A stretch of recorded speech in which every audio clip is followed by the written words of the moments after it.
Bawana kang sinedya Basuki ingkang kaesti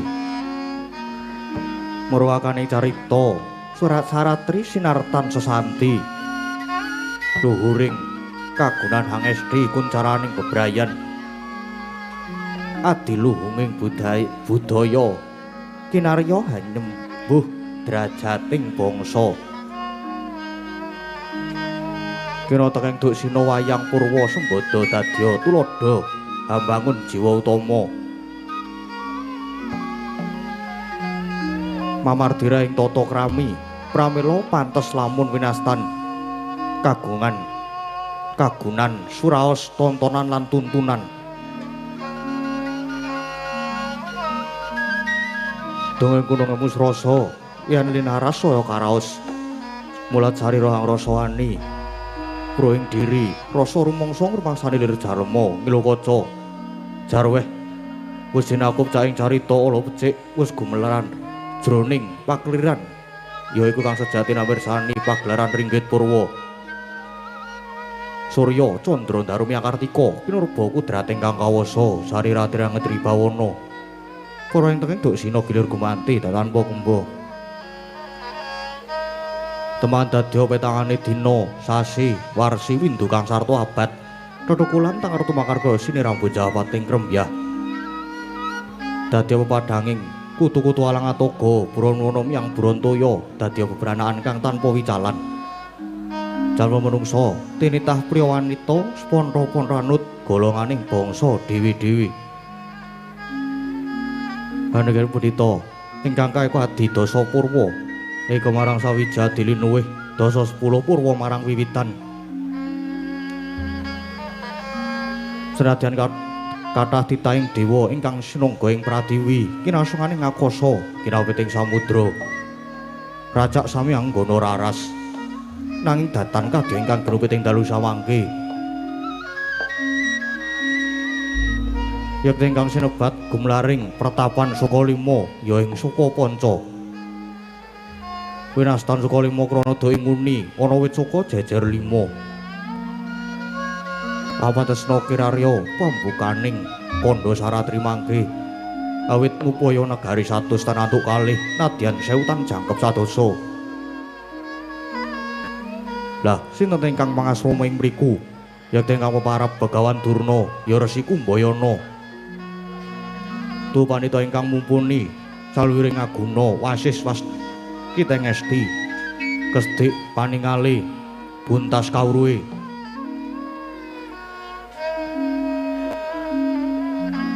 nujuri sajuga sang tapa nedhangipun lenggah wonten ing pendhapi Sukalima kadhep sowanipun ingkang putra Bambang Satama kedadak nampi rawuhnya pendhita saking pertapan Talkanda nenggih sang Mahatma Resi Wara Bisma ya sang Dewabrata mila daya-daya den acarani dadi mangkono pangudas maraning indriya ingkang dereng kababaring lisan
Sritinon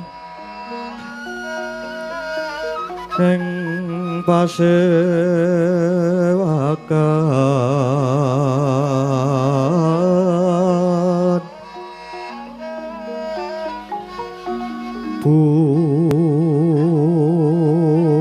busana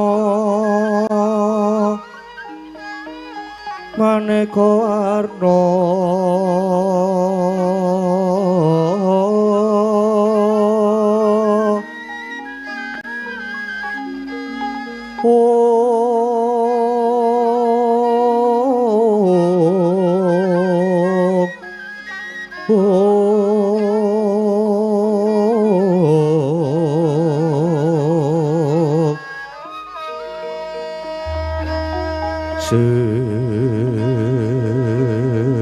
sebab puswiteng udyana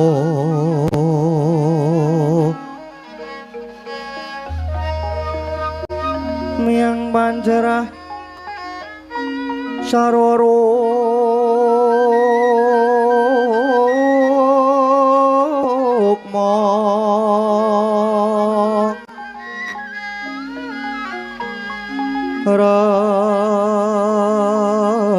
ranggeng manik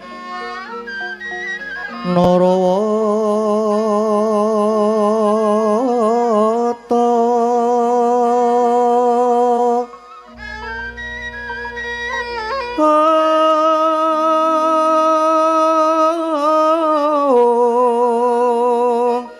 ana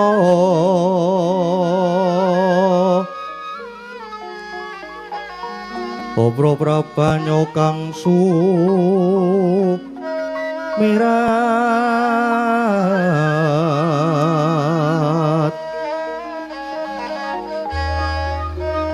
kenyaring tejo kaliwaran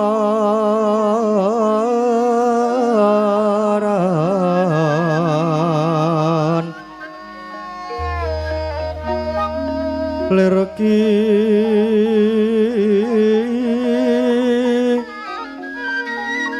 lat sisiring dadet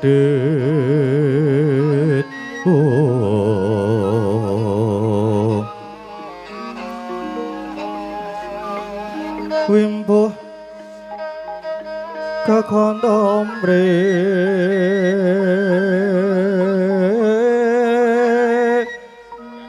ingin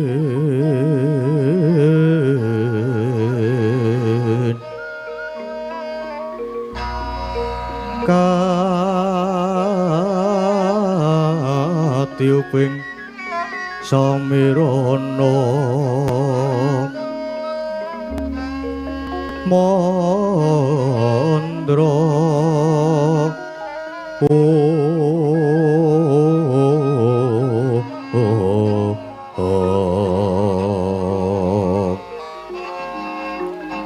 saparon mangambar kungas ngebeki madyaning pasewakan tandya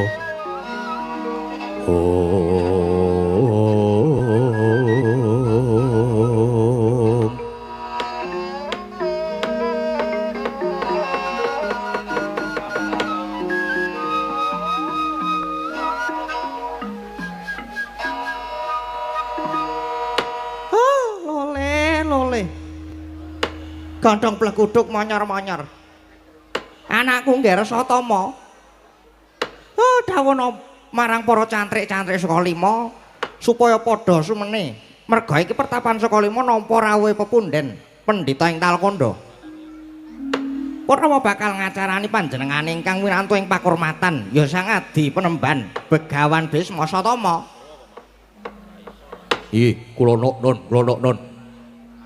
Ngestahaken dawuh Kanjeng Rama. Lole. Duh Sang Adi Penemban Talkanda. Jimat pepunden kula wonten ing Madyapada prapting delahan. Kanugrahan ingkang tanpa upami dene Paduka Sang Maharesi Mahatmawara Bisma kepareng rawuh wonten ing pertapan Sukalima mriki. Kepareng kula ngaturaken pambagya ngaturaken pambake panakrami saha ngaturaken sungkem pangabekti penemban. Kung Ilahing astu nama sidam mugi rahayu sagung tumuwuh Resi Durna. Yo antuk pamuji mulan kasembuh payomaning Hyang Agung lulus raharja praptaku ana ing pertapan Sukalima. Mung wae astutiku katur ana ngersamu. Oh inggih. Sangat anggen kula mundi mugi dadosna jimat paripih caya nur cahya tego kayuanan. Lajeng cumadong dawuh wonten wigatos ingkang kados pundi? Dene paduka kepareng rawuh wonten padepokan kula suawi lajeng kula aturi paring dawuh. Kula sampun samapta nilengaken karna manglongaken jangga. Murih terwaca anggen kula nampi sabdanipun Hyang Adi penembaning Talkanda. Andra ingkang puspita rum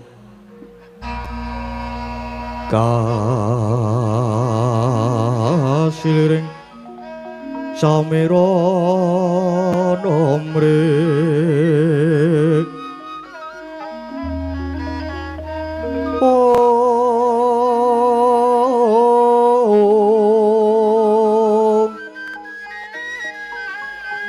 sekar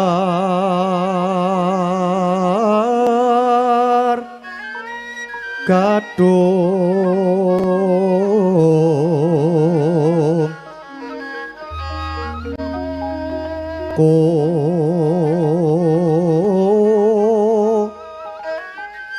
ngas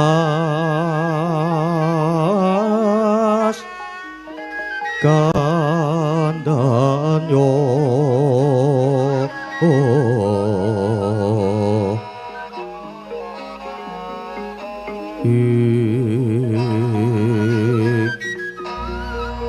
maweh raras retnaning diya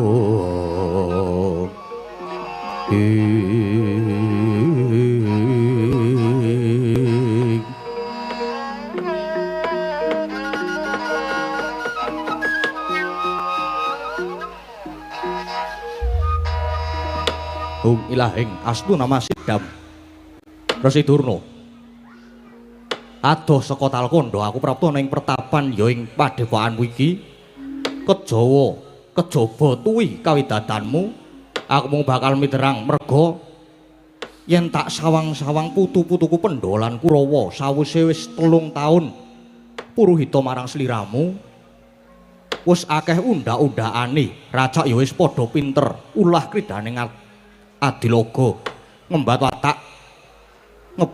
watang sak dhuwuring turangga pun Clanggada tangki sing curiga miyang lumaraping Warastra uga prigal mranata gelar baris tegese Pendholan Kurawa kena tak jagake dadi satriya kang perwira lan sentosa Sumbaga Wiratama ingkang ngadeg jejeg ana ing tengahing adil Resi Kumbayana. Penembahan sampun ngantos kladuk anggen paduka ngalembana dhateng kula awit kula ngrumaosi menawi katraju katimbang kalian paduka Sang Wiku kula tasih cingkrang ing pamawas tupeting kawruh. Aja ngono Durna, aku mung pengen ngerti paugeranmu apa lan pewatonmu piye nggonmu mulang siswamu mula babarna kanthi terwaca Durna. Duh Sang Premban paugeran miwah adeg-adeg anggen kula nularaken ngelmi kasektenan kaprawiran dhateng para siswa. Menika sekti wonten 3 tataran. Inggih menika setunggal trampil kridaning ulah perang pupuh. Ingkang angka kalih ngrembakaning nalar tumangkaring pambudi. Lajeng ingkang angka 3 lungiting pangesti. 3 perkara kuwi. Inggih. Babare kepiye? Sepisan trampil ulah gegaman guna kasantikan lan keprajuritan menika pancen dados ancasing gegayuhan nanging sejatosipun sedaya kawruh kaprawiran kala wau menawi kinarya anggebyur telenging paperangan cektosipun tanpa daya. Menawi mboten kanthi linambaran tumangkaring pikir muluring pambuti senadyan sekti mahambara paribasan otot kawat balung wesi tangih kuwi ngraosaken mengsah menawi mboten linambaran peteng ingkang permati. Monggo sagedipun metang kedah mulur nalaripun lan jembar wawasanipun menika. Banjur siswa gayuh kawruh kok kudu linambaran lungiting pangesti kuwi sing mbok karepke kepiye? Penemban lungiting pangesti menika dados pancatan anggukah dhateng daya luwih ingkang dumunung wontening sarandunging angga jer daya luwih menika ingkang nemtokaken ungguling kaprawiran olah kridaning perang lan guna kasantikan. Tumrap mangkaring nalar daya luwih menika minangka pambuka meninging pamawas pratiti sing tumindak. Dene srananipun gugah daya menika muhung kinantenan tuaja ing panemban, tuaja ing panembah linambaran laku brata anut kabisan lan kadewasanipun piyambak-piyambak. Menawi sampun kuwi anggayuh tataran menika ateges para siswa kula saged njombaken lakuning lahir lan batin. Ingkang dados tok sumbering aji jaya kawijayan niku bebasan ingkang cinipta dadi sinedya teka. Duh Sang Resi. Oh, sasampunipun kula babar cacahan anggen kula mucal dhateng wayah Paduka Pandhawa lan Kurawa. Samangke lajeng kula aturi nintingi menggah leres lan lepatipun. Menawi patrep kula dados guru menika kirang pranani ing penggalih Paduka. Monggo kula aturi paring pidana dhateng kula Pundurna Penemban. Sigra-sigra yen permana ganca sigra ngraketa nawang sesangka.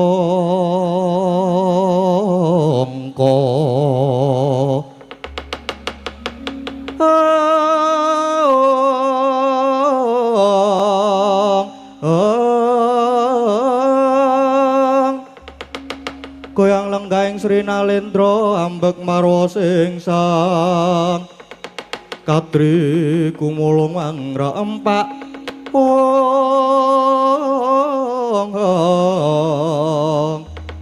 Katri kumulung mangrempahing wadya kurta kurore kakiri-kiri kurta kurore kakiri-kiri kumregut pakut mangajab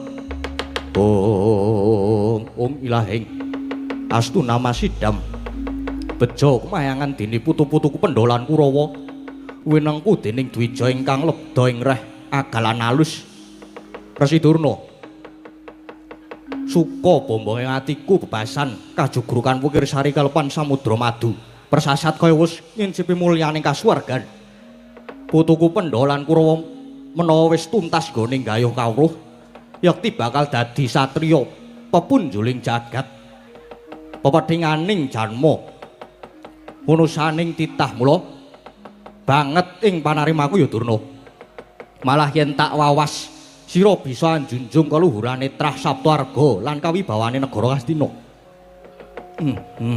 ya nganti kaya ngono nggonmu nglawentah marang putuku pendolan Kurawa banjur saka gedene lelabuhanmu saka kebecikanmu sing kaya ngono kuwi mau nggonmu dadi guru mbok rewangi meres kringet banting raga ngasah marang lantiping pikir kaya ngono kuwi pancen gawean sing ora enteng Durna banjur pinangka tandha piwalesku marang Durna aku kudu kepiye sira bakal nyuwun bebungah apa Resi Kumbayana Nyuwun sewu Penemban nyuwun sewu babar pisan kula mboten badhe angan-wantu kekucah utawi bebana menapa kemawon babar pisan mboten jar menika inggih sampun dados kewajiban kula ingkang pinangka dados guru nanging kula namung gadah panyuwunan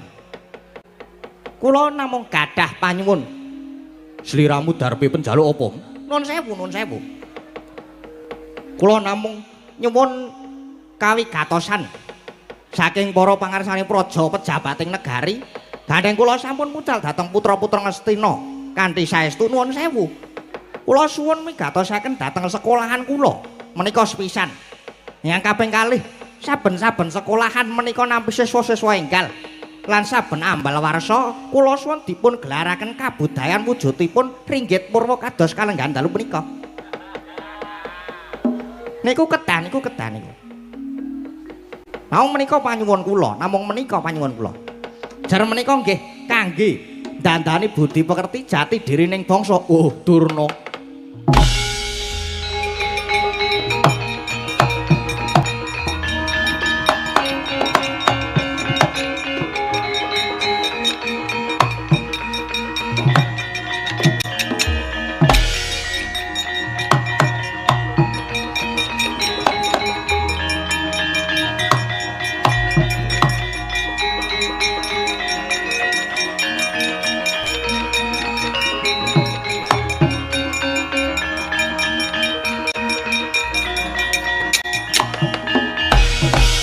Ilahing asnu nama sidam Durna ing kene iku dadi guru sing kewajibane mulang babagan kasektenan kadigdayan. Parandene kowe isih kober mikir marang endahing budaya sing pancen dadi jati dirine para bangsa. Yo, bab iku samangka bakal tak aturke ana ngersane sing kawokan. Dura lan gandeng kalenggan iki wis cetha lan wis gamblang paugeran sarta dasarmu nggonmu mulang marang murid-muridmu. Bisma wis ora bakal tida-tida maneh. Mula yen nganti aku mung kesuwen mapan ana kene, mengko mundhak malah mung ngrusui utawa ngregon-ngregoni. Kamangkono aku pamit kundur ing Talkanda. Aku wis lega. Tutukna nggonmu mulang tindakna kautaman sebarna ngelmu ingkang piguna ya Durna. Oh, nggih saged dawuh.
Senongwati jagat kinari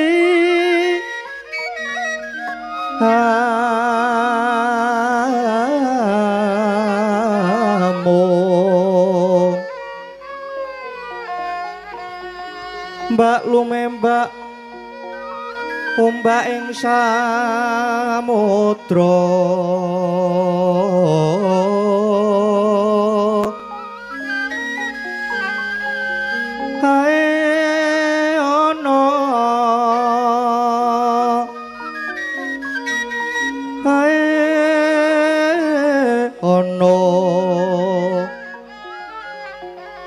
bale lumut ambek ganggeng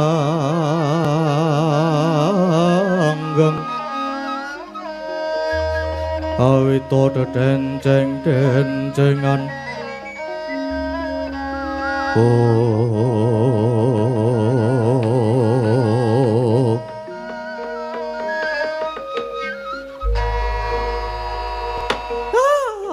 loleh Adi Aryoso kuning kang rawuh sami manggih Karaharca to Dik Patih inggih pangestunipun Kakang Penemban wilujeng suwan kula ing pertapan Sukalima pawan rawuh paduka ingkang putrapun Swatama ngaturaken sumangkeming pangabekti iya Gersatama tak tampa ndadekke bombong rasaku pangestuku wae tampanana ya Gersatama nggih sanget anggen kula mundi Dik Patih semengko pengawak Bajra lajeng wonten wigatos menapa niki Dik Patih rawuh wonten ing pertapan Sukalima inggih Kakang inggih nyuwun pangapunten yen ganggu kamardikaning Kakang Penemban nggih mboten dados menapa kula menika pun kulina dirusui kok Dik Patih pun mboten napa-napa wonten napa Dik Patih wonten napa Kakang Durna kula namung ajeng nanjeaken yen Kakang Penemban menapa siyos anggenipun badhe ndandani pendadak ngadani pendadaran ing Sukalima nggih siyos Dik Patih siyos pripun to pripun niku pun jelas siyos poster sampun tertempel di mana-mana niku pun jelas siyos Dik Patih siyos merga niki pun dadi padatanan pernatan paguron Sukalima yen pamulangan niku pun ngancik akhir tahun ngoten niki kudu diadani pendadaran utawi ujian. Lah, pripun kersane Adik? Adik Patih Haryoso niki pripun kersane? Nggih. Lah yen siyos kula mung ajeng nyuwun keterangan. Rening cethane Kakang Durna niku urip mulya, mubra-mubru, makmur mapan ana negara Ngastina. Nadyan kados pundi sampun sami nekseni yen to Kakang Durna niku wonge Kurawa. Mula tak suwun mulunging penggalihe Kakang Penemban lan kawicaksanane Kakang Durna. Pripun carane supados anak-anak kula sata Kurawa ing mangke saged unggul juritipun. Kakang mboten sah dadak wang-wang mangu-mangu yen to Kurawa niku panjenengan damel unggul tinimbang Pandhawa. Ya unggul jurite ya unggul bijine cethane bakal saya pinardawa kamulyanipun Kakang Durna wonten negari Ngastina menika pun niku mang penggalih lan niki pun kula betake karemenan sampeyan niki wonten werni-werni niki enten gula teh lajeng niki enten rokok nggih enten niki Mbakku nggih enten, amplope ya kandel. Tur niki nggih amplop awan bengi. Ah, niki pripun Kakang Durna pripun? Mambeksan para marta tu pandhita kang wus limpat parama widyang sanyata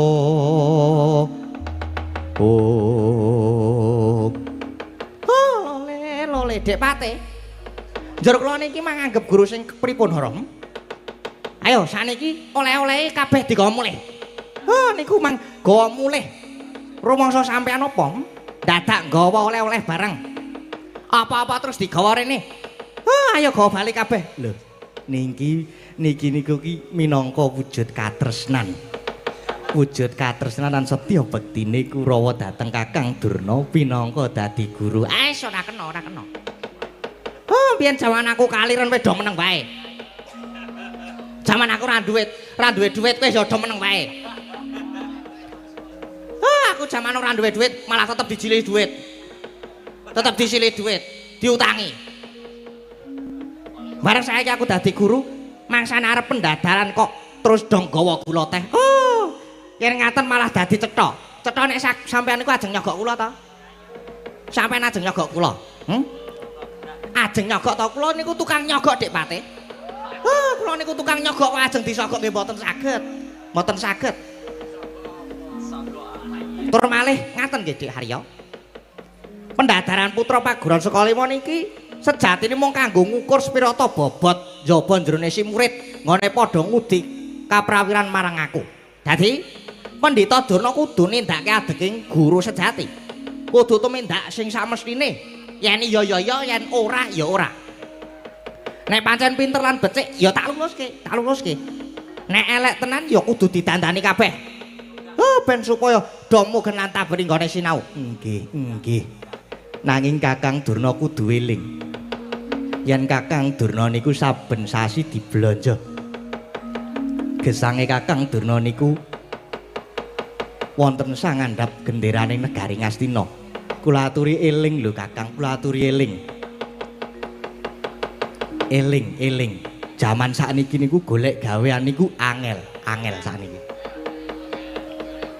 Nek nganti dilereni nggone dadi guru. Nuwun sewu njur Kakang Durna arep dhahar napa? Pun niku mang penggalih niku. Lole nuwun sewu Dik Pate nuwun sewu. Jane kula niku nek yen mireng rembug sampean mung mesem, mung tak enjepi kok. Mula yen mboten ngerti niku mang takon. Dik, kula niku wonten Sukalima niku jajaring guru. Sampean prisa mboten? Guru niku napa? Ha, guru niku genah wong tukang mulang to. Ha nggih, bener tukang mulang. Nanging guru iku anggone mulang kudu awewaton bener adhedhasar adil. Kudu tresna marang murite. Ya sing derajat apa wae, mbuh murid mau jajaring Nalendra apa satriya. Lan senajan wong sudra sempali, loro saudon telu saurupan. Katresnane sang guru kudu padha. Dados kaya kula dadi guru ya ora kena mban cindhe mban siladan. Ora kena pilih kasih kabeh kudu tak padha. Kose. Kok sampean beda karo sing wis-wis to? Monggo Pendhita Durna niku nek ten pundi-pundi pun kondang eleke lho. Kok dengaren sakniki dadi apian kaya mangkono kuwi. Kok dadi kaya mangkene iki to, Kang? Loh. Apik karo elek niku lak ya gumantung lakone. Apik karo elek niku gumantung danane. Anggere ora dinae dana ora muni. Anggere ora dinae dana ora didolopi.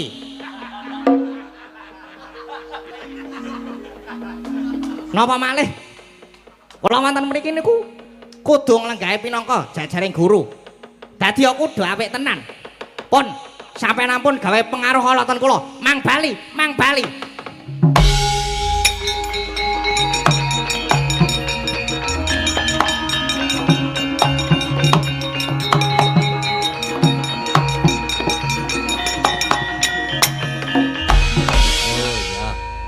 ya. Sajake Kakang Durna wis ora iso dijak apik. Ya, titenono wae Kang. Anane pendadaran mengko nek nganti Kurawa kalah karo Pandhawa, Sengguni tetep arep gawe karti sampe kok gawe elek jenenge Durna.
Puntasena Permadi kembar anak Mas Kurupati karo Dursasana kabeh wae.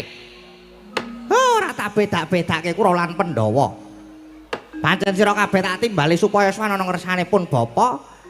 Mapane iki pancen ana rembug wigati ingkang kudu tak andharake marang jeneng sira kabeh.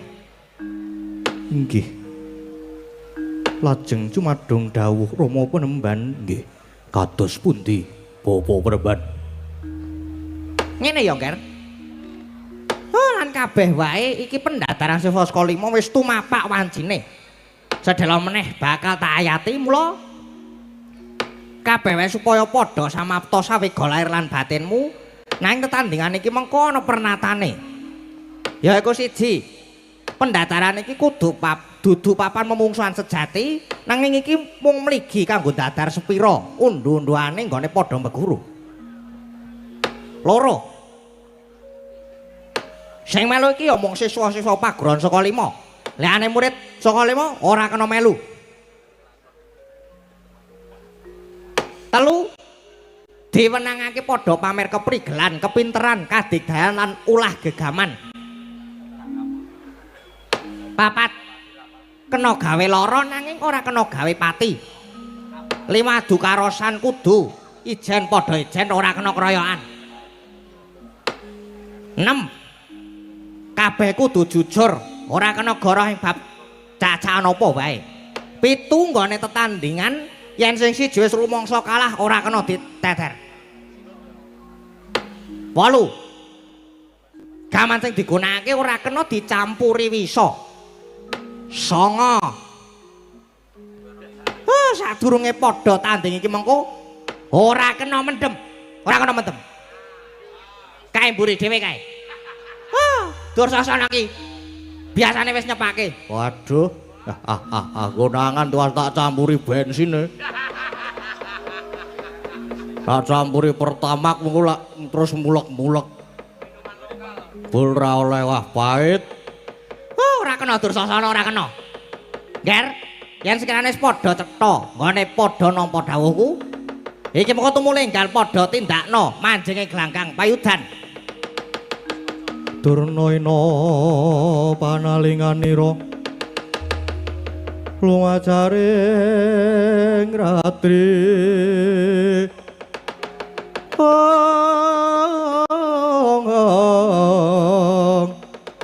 dinenggak cangganira dening Sang Tresna Jumena. Oh inggih kados sampun terwaca dawuhipun Bapa Guru.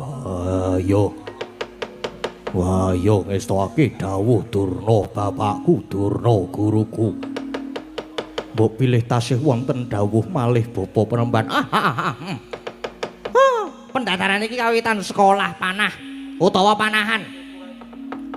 Kae ana wetan manuk emprit sing wis tak tangsangke ana ing wit kendayaan kae nuli panahan. Mbuh Pandhawa mbuh Kurawa sapa wae sing bisa manah manuk emprit kae nganti bisa natas mripate manuk nganti bisa bolong mlompong. Ayo kuwi siswa sing tak anggap lulus. Inggih Bapa. Yen mekaten nyuwun pamit Penemban. Lho inggih nyuwun pamit Bapa. Nadyan Purma Permadi ugi nyuwun pangestu Bapa, nyuwun pamit. Wah, aku njaluk pamit. Durna bapakku.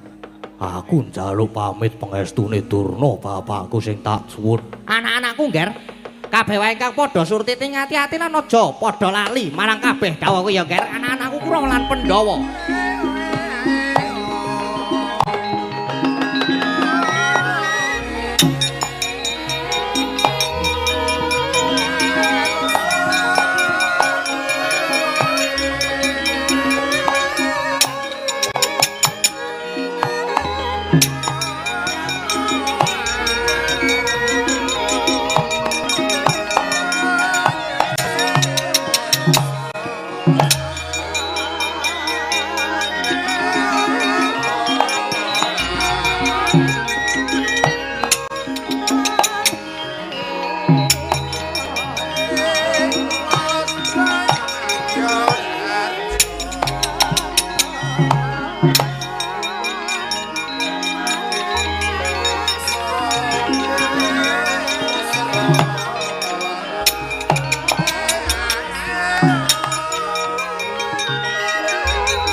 Satama. Kowe aja meri aja sumelang. Mergo kowe iki isih bocah. Sesuk mangsane ana wektu mirunggan kowe tak ulang dhewe ya ngger Satama. Inggih, inggih. Saestu nggih Rama. Jalaran kula inggih kepengin dados tiyang ingkang sekti kados para satriya menika. Ya, aja sumelang, aja sumelang. Neng sesuk teku mulang kowe. Sesuk neng olehku mulang kowe, ya. Inggih, inggih. Wis, saiki cara ratu mono aku arep kondur kedaton. Ning kuwi cara ratu. Pun bapak bakal munggah ana sanggar pamujan. Mula dawuhna para cantrik saka 5 supaya padha muni gendheng utawa ladrang Santi Mulya. Kanggo ngiringi utawa ngurmati pun bapak. Ya, Resi Durna. Inggih, ngestoaken dawuh Kanjeng Rama. Cantrik saka 5 supaya padha mungel ladrang Santi Mulya.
Iya sing ngedram kepiye kurang briefing apa sing ngedram ki?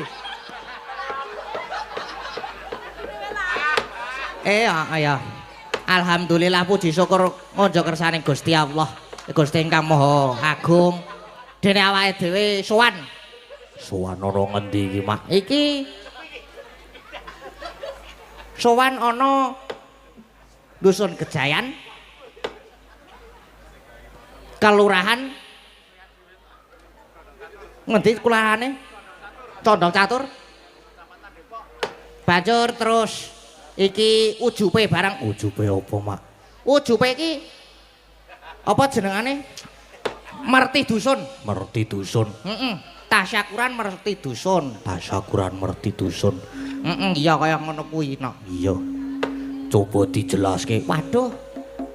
Kon jelaske iki. Iya. Oh, padake cah bodho. Piye to? Tujuane Merti Dusun yaiku mujudake rasa syukur marang Gusti sing wis diparingi rezeki lan keselamatan. Iya, banjur Nglestarekake budaya lan tradisi leluhur lan nguatake tali kekeluargaan. Ngomongin kekeluargaan wae angel ran jamak. Apa aku ketularan sing mayang mawan apa ya? ya ora, Mak. Heeh, iki tak teruske sik. Iya. Lan kebersamaan ing antarane warga liwat kegiatan kayata. Apa? Kayata upacara adat, donga lan gotong royong kanggo nuwuhake masyarakat sing rukun lan sejahtera. Iya, Mak. Banjur Apa? ayo teruske. Wong naskahe isih akeh. Oh iya, Ding. Terus tujuan utama, iki tujuan utama, Nduk. Iya.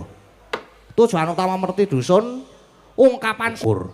masyarakat ngaturaken puja lan puji syukur dumateng Gusti ingkang Maha Kuwaos awit saking sedaya kanugrahan lan kanugrahaning bumi kadosa rejeki, keselamatan lan katentreman. Iya, sak banjure Pelestarian budaya. tradisi iki duweni ancas kanggo nglestarekake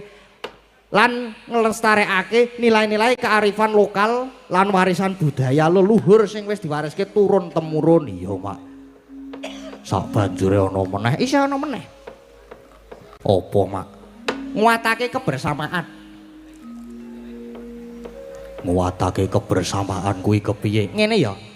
Nguatake kebersamaan kuwi kaya Merti Dusun iki minangka ajang silaturahmi lan ngumpulake warga. Nah, nguatake rasa kekeluargaan, kebersamaan, kerukunan dan semangat gotong royong ing urip bermasyarakat. Iya. Terus sak banjure apa meneh? Wis ya meng kuwi terus saiki pandonga lan panyuwunan kanggo keselamatan. Iya. Saliyane wujud rasa syukur, warga desa iki uga minangka pandonga lan panyuwunan supaya warga desa diparingi keselamatan, diparingi ketentreman lan ketentreman saka kabeh ancaman lan bencana. Iya, ngono kuwi, Mak. Amin. Iya, aku lali amin. Terus apa meneh? Pembangunan ekonomi lokal. Aku tekan pembangunan ekonomi lokal. Wis ora apa-apa. Pembangunan ekonomi lokal kadangkala bagian desa uga mbuka kesempatan kanggo bakul lokal kanggo adol panganan, omben-omben lan kerajinan saengga bisa nguntungake ekonomi lokal. Ngono ya, Mak. Iya. Lho, ngono ya, Mak. Kok nganti kleru aku nganti tak sauri dhewe. Iya. Sabanjure iki apa jenengane? Awak dhewe iki bengi iki ana sing spesial. Spesial kepiye? Spesial ki maksudnya dhewe dikancani karo bintang tamu. Bintang tamu. Tak kira ki sing spesial martabak, Mak. Udu, nek martabak wis mau sore. Mau sore martabak we aku sing bayar. Neng angkringan mau sing bayar ya aku. Etok-etoke angkat telepon men ora bayar. Wah, jan. Le telepon gimmick, "Halo, kepiye? Iki nang kene," ngono kuwi. Terus bahasa rampung bayar kok terus dipateni telepone. Lah ketok banget to nek arep bayar ngono kuwi. Sapa kuwi? Sing demung loro kae. Sing keplok-keplok kae pelaku utama kae. Gaweane wis ngajarake sing ora apik. ngajarake sing ora patut dicontoh. Ngono, ayo ngono kok sapa-sapa kon teko nang omahe. Arep diajari sing elek ketok iyan. Iya. Ya ayo gek diunggahke sik bintang tamune men ngewangi awak dhewe. Heeh ngono kuwi. Soale aku nek ora diwangi biar bintang tamu kuwi mau. Iki rong lumpukke bahan ki iso jedot munggah sirahe. Iya, karo dilumpukke alon-alon. Heeh engko karo dinggo sangu mengko nggon gara-gara. Iya. Bengi iki bintang tamune sapa? Bintang tamune yaitu sapa to? Mbak Elisa kalih Mbak Lintang Kairo. Dek Lintang Kairo. Loh iya. Adiake.